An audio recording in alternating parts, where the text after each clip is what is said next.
It would be a very good idea for the government to come in and research institutions to come in and disseminate this technology of spawn multiplication, particularly for farmer groups that are producing mushrooms. These will go a long way in reducing the costs of production. For any farmer who is interested in growing mushrooms, he needs to go to a university. We have universities that are producing spawn, like Jomo Kenyatta University, Masinde Muliro University.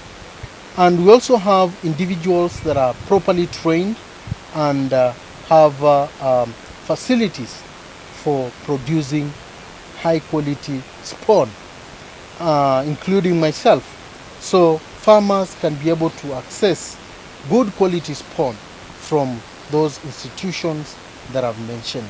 But also, we can also import from South Africa, from the Netherlands, from Belgium. Those are also countries that have very good quality spawn that can be imported for production. But for sustainability and reduction of costs of production, we encourage that farmers can even venture into spawn multiplication so that they are able to reduce on their costs. And this is not a very complicated technology. They can be trained and be able to produce their spawn, provided the demand for spawn is high, because it will be uneconomical to produce spawn when you only need so little for yourself. One of the things that I like about this enterprise is that it creates employment. It is high value income crop, because a kilo of mushrooms will go for between 400 shillings to 600 shillings depending on the market.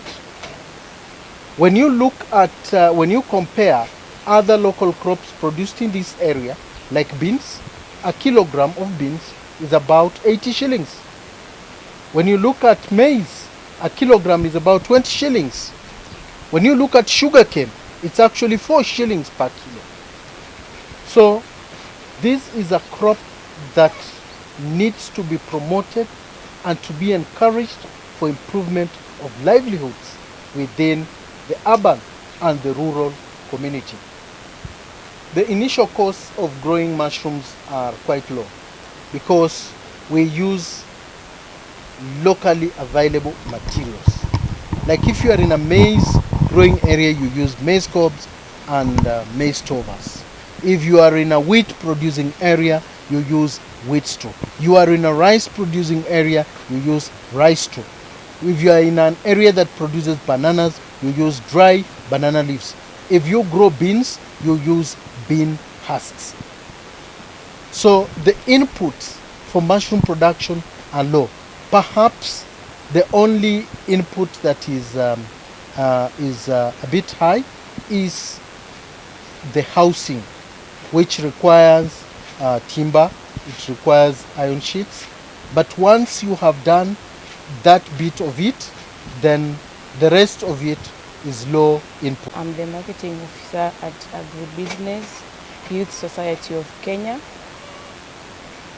Agribusiness Youth Society of Kenya has really embraced agriculture in terms of mushroom production. As a youth, I joined Agribusiness Youth Society with the aim of wanting to learn more how mushroom production is done from stage 1 up to the last stage. Ever since I joined the Agribusiness Society, personally I've experienced agricultural practices which I couldn't have imagined I'll one day learn. For example, I have known how to grow mushroom from preparation of materials up to harvesting and seed preparation. I would want to encourage youth, especially ladies who are out there, to come and join us and embrace agriculture basing on mushroom production